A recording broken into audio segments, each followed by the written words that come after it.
Buenas noches, profesores. Estamos en la última sesión de preparación de tesis y artículos científicos mediante las TICs.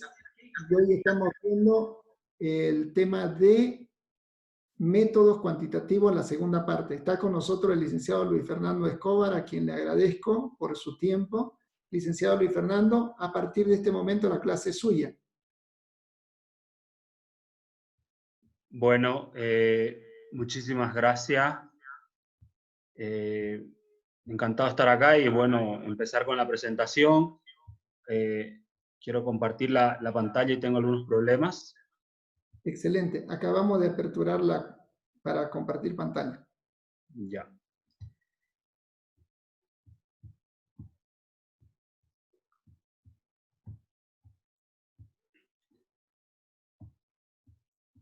Se ve la pantalla, ¿no? Sí, le pido un favor, ¿puede bajarle el volumen a su parlante? Está haciendo un eco. Dice elaboración de tesis y artículos científicos con uso de las TIC, prueba de TEDstudent, ANOVA y MANOVA.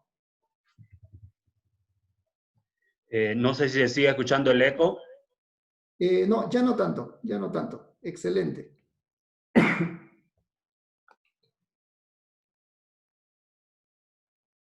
Bueno, entonces empiezo, sin más. Creo que estos pequeños problemas técnicos con la conexión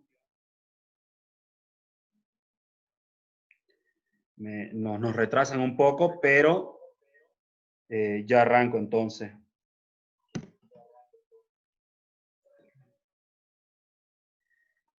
Bueno, hoy día vamos con la última sesión, ¿no? de este pequeño taller de tesis y artículo científico.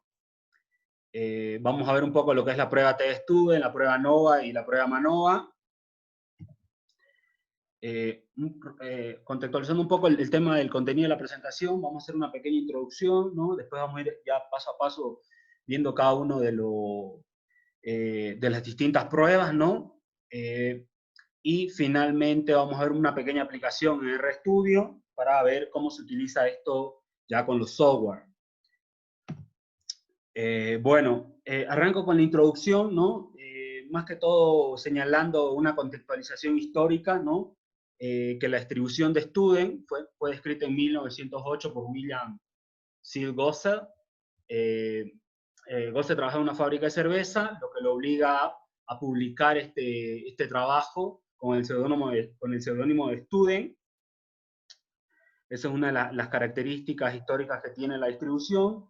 Y por el otro lado, la técnica multivariante desarrollada por Fisher para el tema de la prueba ANOVA, la desarrolla en la década del 20 y del 30, ¿no? Y que se aplica inicialmente para analizar efectos de distintos niveles de fertilizantes sobre las cosechas.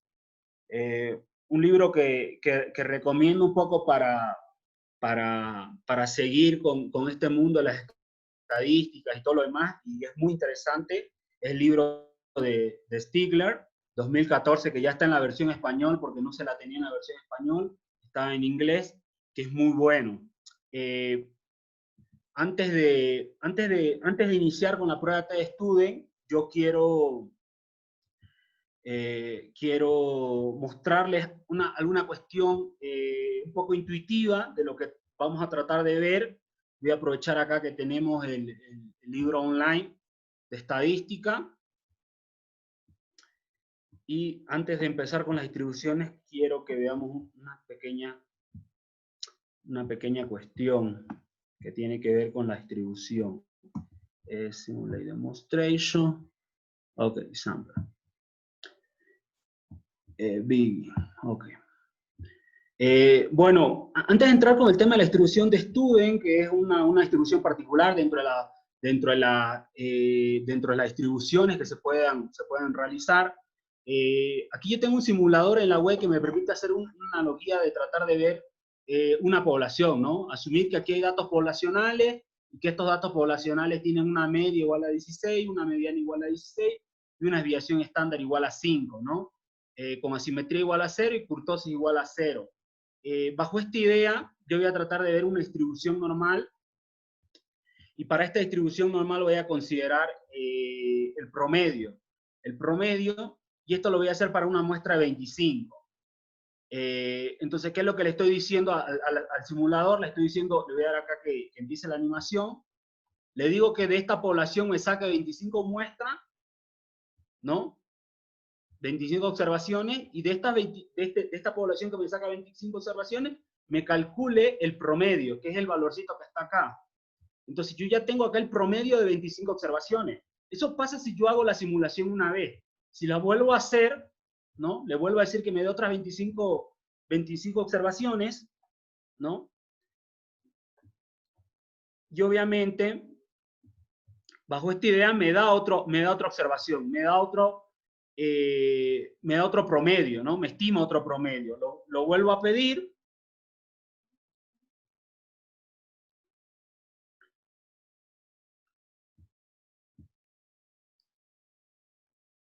Y me sale ahí otro promedio más, ¿no? Entonces, un poco la idea de esto de acá es ver qué pasa si yo lo hago esto 10.000 veces. O sea, si yo pido que me elija una muestra de 25 10.000 veces, ¿qué sucede? Le voy a dar directamente, y obviamente me da diferentes estimadores, y para estos estimadores yo tengo una distribución, o sea, tengo una distribución del promedio, ¿no?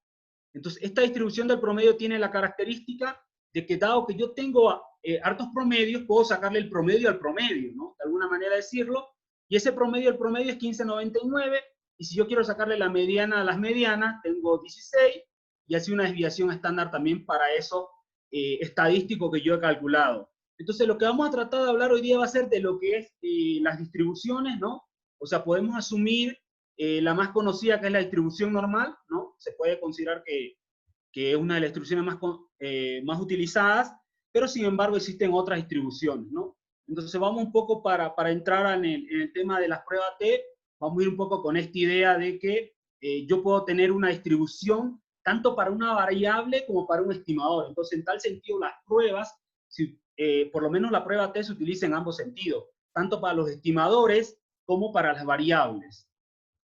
Bueno, después de hacer un poco esta introducción con esta aplicación que es muy buena, ya vuelvo a la presentación. Bueno, ahí ahora sí entramos al tema de la prueba T-Student. Bueno, esto está en la probabilidad estadística, ¿no? Entonces, tratamos de verlo desde ese punto de vista, ¿no? En lo que vamos a tratar de ver una distribución de probabilidad, ¿no? Para el problema de estimar una media en una población normalmente distribuida cuando el tamaño de la muestra es muy pequeña, ¿no? Entonces lo que nosotros relativamente tenemos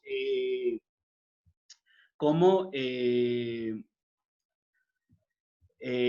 bueno, dentro del mundo de la estadística siempre decimos una muestra pequeña es menor a 30, ¿no? Y siempre estamos tratando de ver esa cuestión de la muestra pequeña. Bueno, en sí un poco la definición, ¿no? Es un método de análisis estadístico que compara media entre dos grupos, eso es lo que hace principalmente. Es una prueba paramétrica, ¿no? Y sirve para comparar variables numéricas, ¿no? Como aproximación a una distribución normal.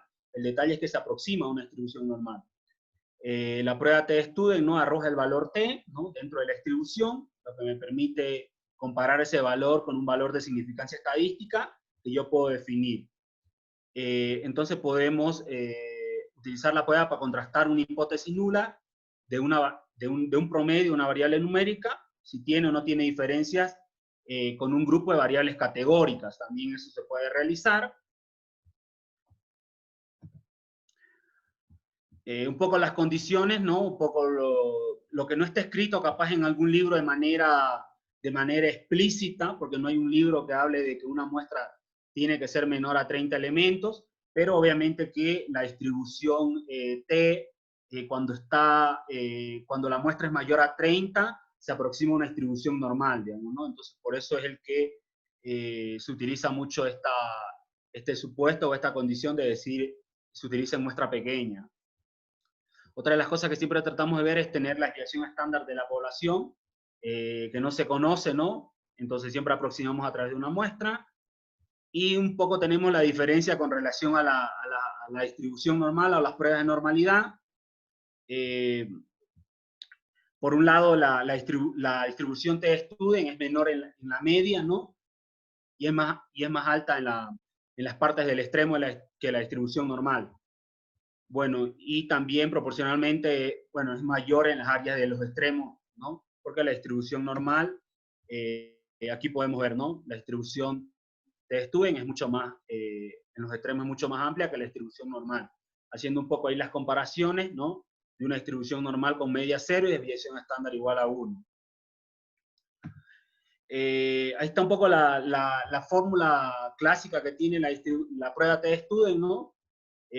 Calculamos el estadístico t, donde tenemos el promedio de la muestra, menos el valor promedio de la población, ¿no? Esto dividido entre la desviación estándar muestral dividido por la raíz cuadrada del número de observaciones, ¿no? Algo que se considera mucho en este tipo de prueba es algo que se conoce como los grados de libertad, ¿no? Esta función de distribución de probabilidad, ¿no? Que es una simple curva, como lo pudimos ver previamente. No es una simple curva, es una familia de distribuciones que está condicionada a los grados de libertad. Entonces, por eso que es importante en la práctica definir los grados de libertad. Regularmente, ¿no? Siempre para hacer este tipo de prueba utilizamos grados de libertad n-1, es lo convencional, pero cuando se hace diferencia de promedios, otro tipo de pruebas se utiliza n-2 y se puede utilizar otras restricciones más. Eso con relación a la fórmula de t-student. Ya después un poco contextualizando en lo que es el análisis de la varianza, es lo que se conoce como ANOVA, por sus siglas en inglés, ¿no? Viene a ser un modelo estadístico, ¿no? Que está asociado principalmente por analizar la varianza, ¿no? De ciertos componentes que están divididos en diferentes variables explicativas, ¿no? Bueno, este tipo de pruebas se lo atribuye a Fisher, ¿no? Que él es el que lo plantea, y donde lo que tratamos de comparar es varianza, a diferencia de medias, comparamos varianzas. También tiene supuestos un poco el tema de hacer pruebas ANOVA, ¿no? Se requieren cumplir ciertos supuestos, ¿no? Y en algunos casos tenemos las poblaciones representativas que estén distribuidas normalmente, es una de las condiciones. Las K-muestras sobre las que se aplican los tratamientos son independientes, ¿no? Esto por un poco en el enfoque que se puede hacer de experimentación. Y las poblaciones tienen todas igual varianza, considerando el tema de homocedasticidad cuando se analizan dos poblaciones. Bueno, en ciertos momentos también no se logra hacer no se puede cumplir los supuestos, ¿no? Y en tal sentido perdemos la posibilidad de hacer una prueba ANOVA, y lo que nos quedaría es trabajar con otro tipo de pruebas que son pruebas no paramétricas, como son la prueba de Kruskal-Weiss y la de Wills-Colson.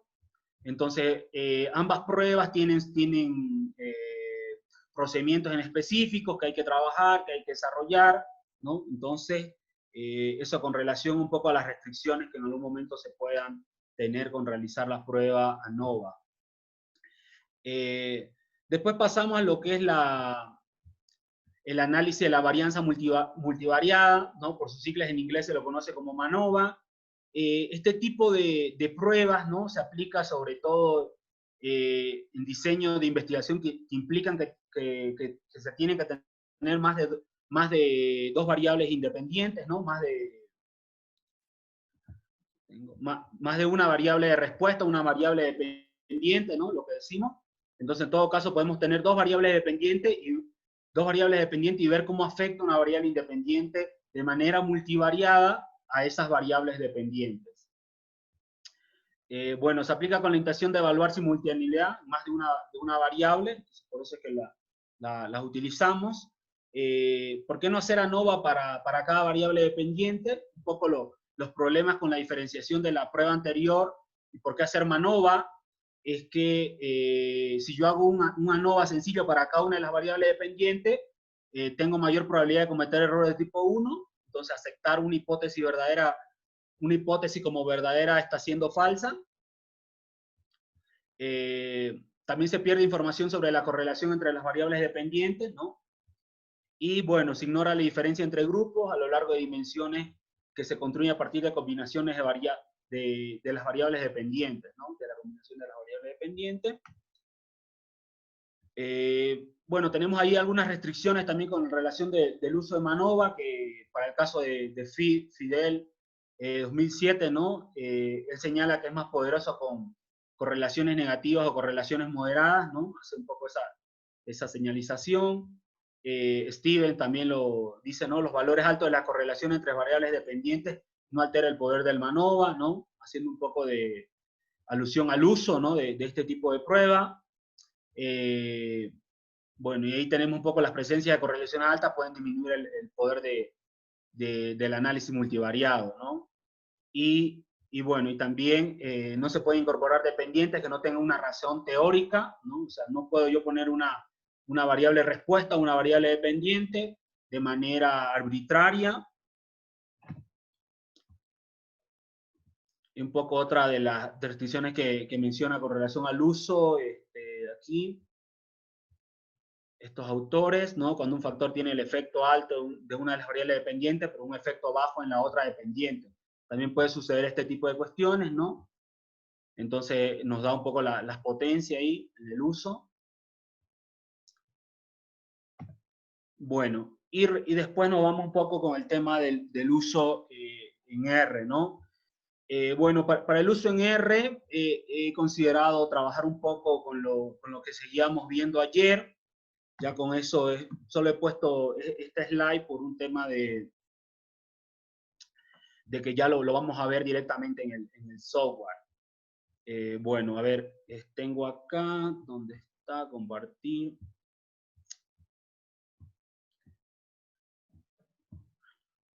Acá está.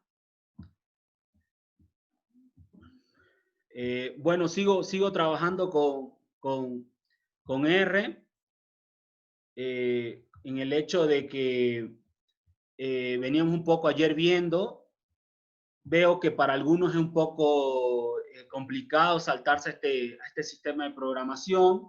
Voy a seguir trabajando con las encuestas de hogares, pero también quería a modo de motivación empezar a subirse a R por cuestiones de programación, que no sea la restricción la programación, ¿no? R tiene algo que se conoce como el R Commander, es por eso que le pongo ahí en la presentación, el R Commander.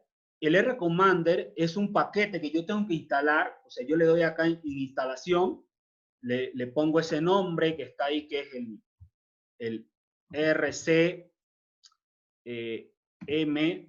MDR, me encuentra el paquete, yo le doy instalar, yo ya lo tengo instalado, por eso que a mí me sale la opción acá, ¿no? Una vez que yo le doy instalar, va a hacer todo el procedimiento, lo instala respectivamente, me va a aparecer acá en las paqueterías, me va a aparecer ya el paquete, y yo lo voy a tener tiqueado y lo voy a tiquear. Al momento que yo lo tiqueo, me sale esta opción de ventana. Esta ventana acá me permite trabajar con la versión Windows, que es un poco, creo que la más convencional en todos los software, ¿no? Tanto SPS como Ibius, como Stata, todos los software tienen esta versión de comando. Entonces, ¿qué es lo que pasa acá? Que yo acá sencillamente puedo importar datos de cualquier tipo de formato, ¿no? Tengo SPS, SAS, Stata, Excel, ¿no? Si yo quiero importar, entonces le digo, ¿no? Me dice qué nombre quiero ponerle. En todo caso, le voy a poner encuesta de hogares 2018, que es un poco lo que estábamos trabajando ayer. Esto lo dejo por default tiqueado. Voy a decirle que la primera columna es la primera columna, contiene claro, la fila de la primera columna contiene el nombre, le doy OK, no tengo ningún problema.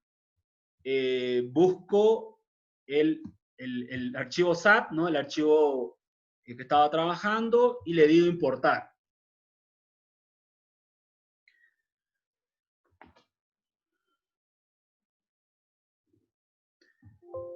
Cuestión de que si ustedes ven, tardó un poquito porque el archivo es pesado, y aquí me dice que hay un dataset que es encuesta de hogares, ¿no? 2018, ¿no? Cuestión de que cuando yo se está viendo acá la encuesta, ¿no? No sé si... A ver. Tengo que compartir la pantalla ahí. Sí, La pueden ver el R Commander, ¿no? correcto, así es. Bueno, entonces, entonces el R Commander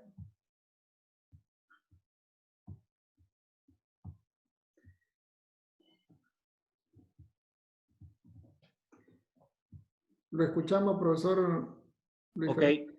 Ahora sí. el R Commander me permite importar la data acá, y yo acá puedo trabajar diferentes cosas. O sea, yo puedo hacer acá gráficos, no tengo ningún problema, puedo hacer estadística descriptiva, puedo calcular promedio, puedo hacer todas las pruebas respectivas, digamos, ¿no? Si yo quisiera acá hacer una prueba T, yo le digo acá muestra simple, prueba T de Student, selecciono la variable, ¿no? Y digo, ¿sabes qué? Quiero ver la prueba, quiero hacer una prueba para el salario, ¿no? Que el salario era la variable GELAT, ¿no? Le digo ahí la población el promedio de poblacional, ¿no? Lo que quiero medir, o sea, tengo que plantear una hipótesis nula contra qué promedio quiero hacerlo. Podemos ponerle un nivel del 3.000 bolivianos. Me dice ahí el nivel de confianza al cual se va a realizar la prueba, y le puedo dar OK o le puedo dar aplicar. Si yo le doy OK, me va a salir acá directamente el script que empieza a trabajar en eso que estoy pidiendo. Pero si yo le doy a aplicar, lo que va a hacer es mandármelo la salida al RStudio. Entonces el R Commander me lo va a mandar a RStudio, le voy a dar a Play. Ahí no tengo ningún problema, voy a compartir donde está, a ver. Acá está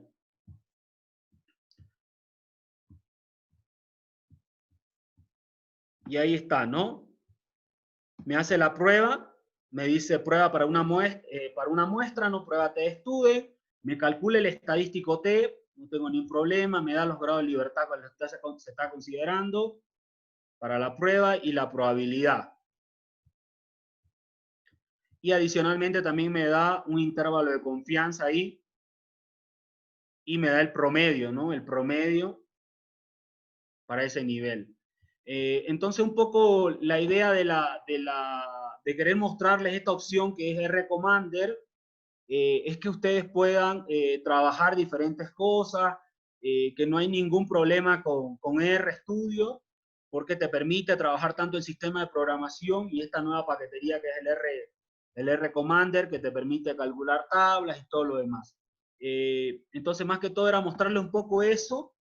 Y bueno, ahora sí voy directamente a hacer la prueba acá, porque ya tengo el script programado.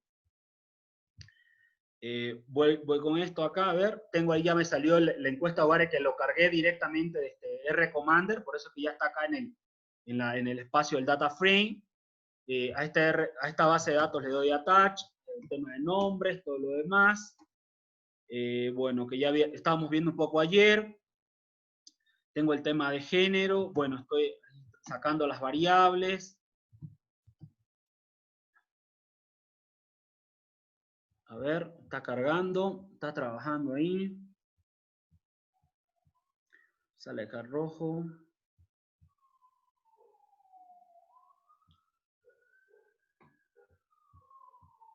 Está un poco lento la máquina. Ahí estamos. A ver.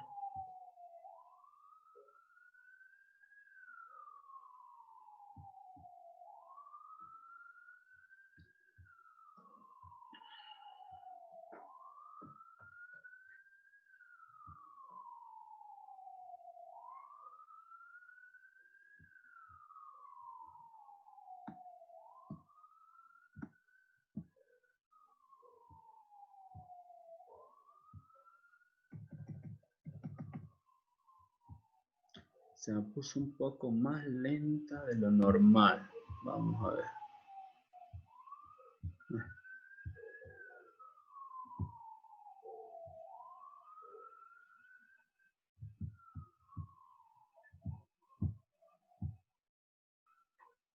Ahí está. A ver, tuve un pequeño problema acá.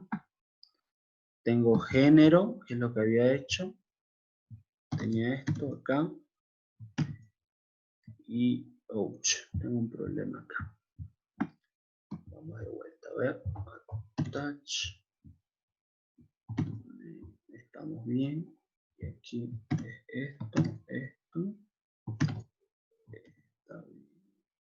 Ok. A ver, tengo un pequeño problema acá. Lo voy a vaciar un rato el ambiente ahí. Y vamos a correrlo de vuelta. A ver qué pasó acá. Ya estuvo eso. Ahí tenemos eso. Voy a saltar acá, que el problema lo tengo con la variable acá. Está bien. Está bien. Ahora sí. Está bien la transformación de lo que vimos ayer. Sacamos el salario, la educación, la edad, las horas, el área, el departamento. Volvemos, es un data frame. Tenemos ahí el data frame y nos vamos a la prueba TestStudent, ¿no? Entonces, ¿qué es lo que yo hago acá? Yo le digo a la prueba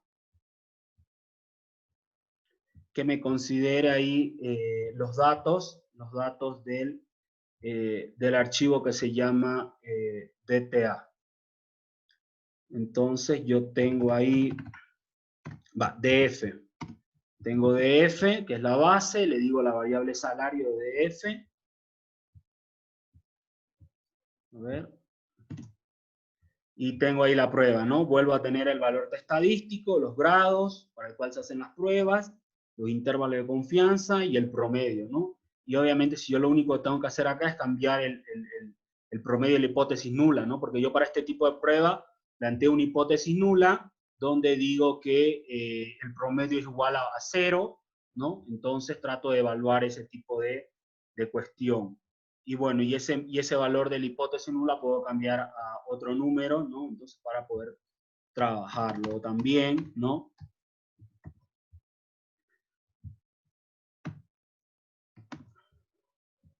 Y bueno, ahí también me bota la prueba. Y para el análisis ANOVA lo que voy a considerar es ver un poco cómo responde la variabilidad, ¿no? del salario, la varianza específicamente, a una condición de hombre o de mujer, digamos, ¿no? El salario, la varianza del salario de hombre o de mujer, ¿no? Si son iguales o no lo son, digamos, ¿no? Considerando un ejemplo un poco trivial, pero que pueda utilizar la base de datos que tengo disponible. Y ahí también, ¿no? Me da, para este caso, la comparación de dos varianzas, no tengo la prueba F que les decía, ¿no? Y la hipótesis nula es que las varianzas son iguales y la hipótesis alterna es que, la que me sale acá, ¿no? Que las varianzas no son iguales, ¿no? Entonces puedo evaluar eso. Tengo acá el estadístico, los grados de libertad, el denominador, numerador y la probabilidad del estadístico. Y bueno, ahí está el ratio de varianza por el cual se está haciendo la prueba. Entonces tengo estas pruebas. El detalle un poco ha sido con relación a trabajar la prueba MANOVA, que no está disponible, o sea, por un tema de que tengo un problema en la computadora que no he podido instalar el comando o la paquetería, diré la paquetería que me hace falta para poder correr el modelo, digamos, ¿no? Entonces he tenido ese pequeño problema técnico y he tratado de solucionarlo por lo menos en el transcurso de la tarde y por ese motivo no lo he podido trabajar. Pero, o sea, un poco en lo que consiste la prueba MANOVA es que la variable respuesta o la variable dependiente ya no es una variable dependiente la que se considera, sino se consideran dos variables dependientes condicionadas a una variable categórica, digamos, ¿no? Entonces puedo yo considerar acá decir el salario y puedo decir las horas, digamos, ¿no? Entonces las horas trabajadas y el salario como variable dependiente condicionadas al género. Entonces los pruebas me permiten evaluar ese tipo de cuestiones, digamos. Y bueno, y más que todo sería eso con relación a las pruebas. Si ustedes lo ven, es más sencillo trabajarlo acá en el software porque son pruebas que se hacen muy rápido, ¿no? No necesito, por lo menos en los otros software es un poco, creo que más trabajoso, igual, desarrollarlo tanto las pruebas T como las pruebas ANOVA. Y más que todo eso sería con relación a la presentación y un poco a la práctica acá en R. Excelente. Gracias, profesor Fernando. En este momento le estoy habilitando el micrófono al profesor Juan Carlos Contreras. Denme un minutito. Denme un minutito. Profesor Contreras, buenas noches. Buenas noches, aquí estamos. Para esta noche hay pocas preguntas, de repente van a aparecer en este momento. Una de las preguntas que dice, ¿qué diferencia hay en utilizar una prueba T o una prueba Z para comparar dos medias de tratamientos? Están muy condicionadas más que todo la diferencia al tamaño de la muestra, digamos, ¿no? De alguna manera muy convencional dentro del mundo académico, o sea, por un tema de, no sé si de simplicidad o de conveniencia, se ha llegado a la conclusión de que para muestras muy pequeñas es conveniente utilizar una distribución T, ya cuando la muestra es muy grande, fuera indistinto utilizar una prueba T o una distribución normal, digamos. Ok. Y pregunta también, cuando quiero comparar dos proporciones, ¿puedo usar las pruebas T o Z? ¿Cómo se lo haría? Para el tema de proporciones se utiliza la prueba de distribución normal.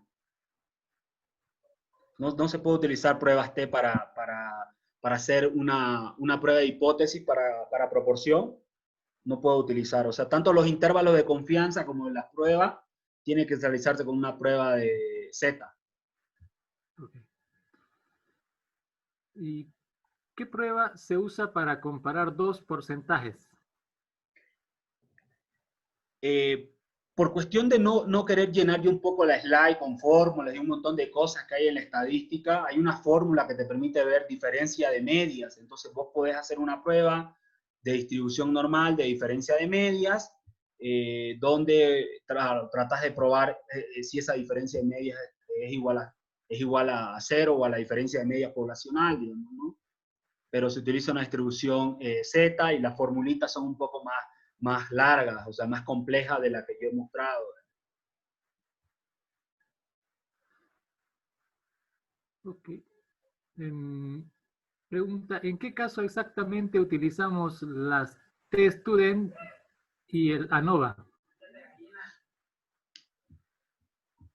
Más que todo, la prueba T-Student se la considera por el tamaño de muestra, o sea, relativamente se ha llegado a esta idea muy convencional de decir, ¿sabes qué? Si tienes una muestra muy pequeña, utiliza la prueba T, pero en todo caso sería saber la distribución de la variable, como es difícil saber qué distribución sigue una variable. Lo que se hace, por lo menos en la práctica, es decir, ¿sabes qué?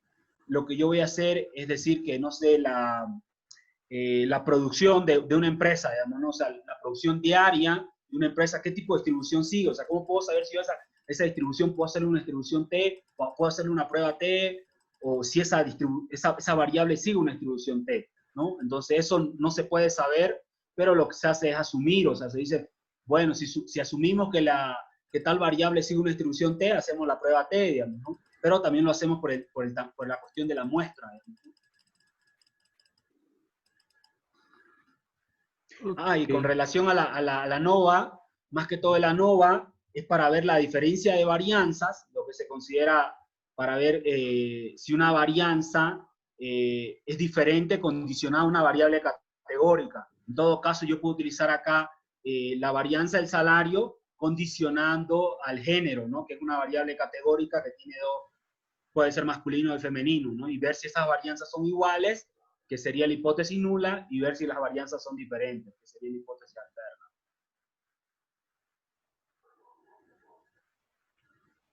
Ok. Bueno, Por ahora son todas las preguntas que hay en el chat referidos al tema. Ahora, creo que hay alguna pregunta ya comparando entre R y otro programa. Preguntan qué opina del programa Minitab, si lo conoce, para qué sirve. Bueno, con relación a la cuestión de utilizar programas y todo lo demás, obviamente hoy en día está, creo que más de, creo que está de más el sinfín de programas que existen para hacer análisis estadísticos, econométricos.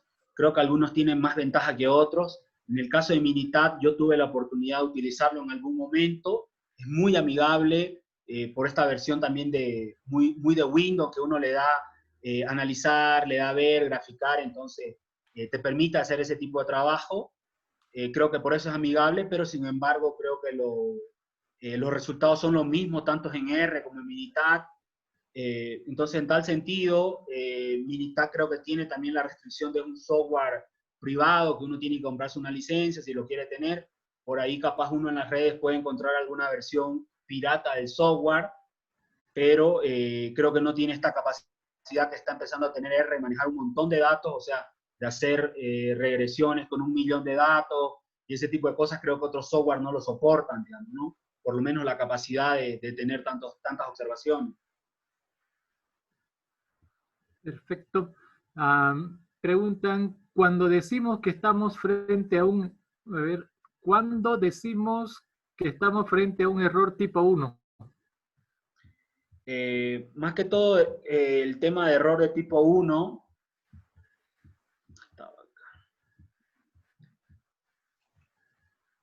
es cuando aceptamos como verdadera una hipótesis falsa, ¿no? O sea, el aceptar una hipótesis como verdadera cuando esta hipótesis es falsa. Entonces hay que tener un poco de cuidado con esto. Es como decir, si yo planteo la hipótesis de que tengo 2 promedios, y la hipótesis nula sería que los promedios son iguales, y la hipótesis alterna sería que los promedios son diferentes. Entonces, yo estoy probando estas cuestiones, hipótesis nula y hipótesis alterna. Entonces, al momento yo de plantear la hipótesis, utilizo un estadístico, puede ser prueba T o prueba Z, o distribución Z, cualquiera de las dos, y al final voy a tener una decisión. Voy a decir, ¿sabes qué?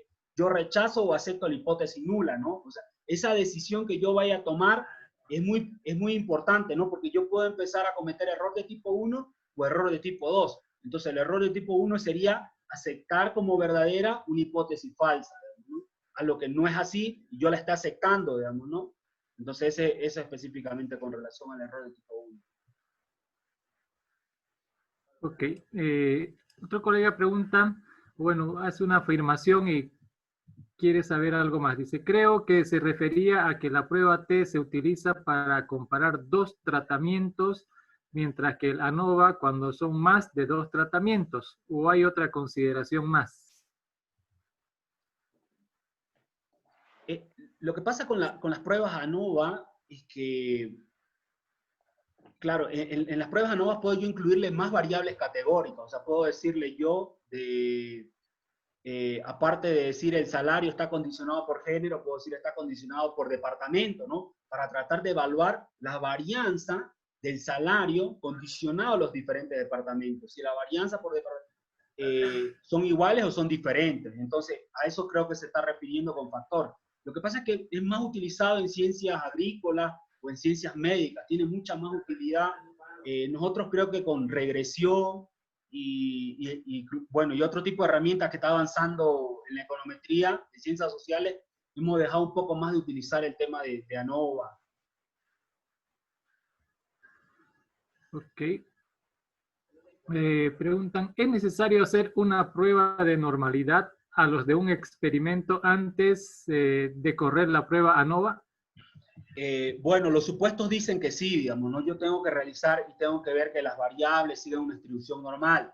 En todo caso, si no siguieran una distribución normal, yo tuviera que aplicar otro tipo de prueba, otro tipo de método no paramétrico para hacer una prueba de varianza o hacer un análisis de varianza. Pero yo tengo que ver que la distribución de esas variables siga una distribución normal. Ok. Y sobre la anterior pregunta que decían qué prueba se usa para comparar dos porcentajes, en realidad quieren saber cómo comparo dos porcentajes y cuál es esa prueba que se hace para comparar dos porcentajes. Bueno, creo que por cuestiones de, no sé si es de disponibilidad de una pizarra, o sea, me es un poco más complicado tratar de plantearlo acá, pero podría ser con relación a proporciones, ¿no? O sea, uno trata de ver diferencia en votos de proporciones de candidatos, y uno puede decir, ¿sabes qué? Un candidato está ganando con el 30%, o sea, eso, un candidato en una determinada ciudad, digamos Santa Cruz, tengo una proporción, y esa proporción quiero compararla si estadísticamente es igual a otra proporción de otro candidato, ¿no? Entonces esa diferencia quiero ver si hay una diferencia estadística en ese tipo de proporciones, ¿no? O de porcentajes, ¿no? Y entonces puedo plantear una prueba Z, una formulita que, a diferencia de esta de acá, acá pongo la diferencia, la proporción 1 menos la proporción 2, menos la diferencia de las proporciones poblacionales, si es posible que la tenga, o si no pongo igual a 0, y acá la fórmula de varianza, dado que las muestras son independientes o dependientes, tengo que considerar ese elemento, el denominador cambia, entonces la formulita se vuelve un poquito más larga para la prueba, digamos. Ok.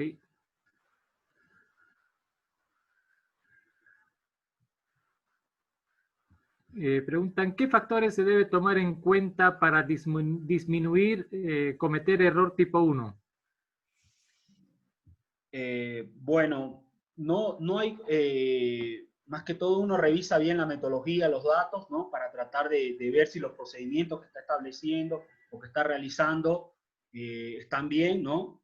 Es tener ese tipo de precaución. Y bueno, hay otro tipo de pruebas un poco más sofisticadas que he reincorporado para ver ese tipo de cuestiones, si ver si uno está cometiendo error de tipo 1 o error de tipo 2. Se puede realizar en R, ¿no? Hay algunos comandos que se pueden utilizar para hacer ese tipo de cuestiones.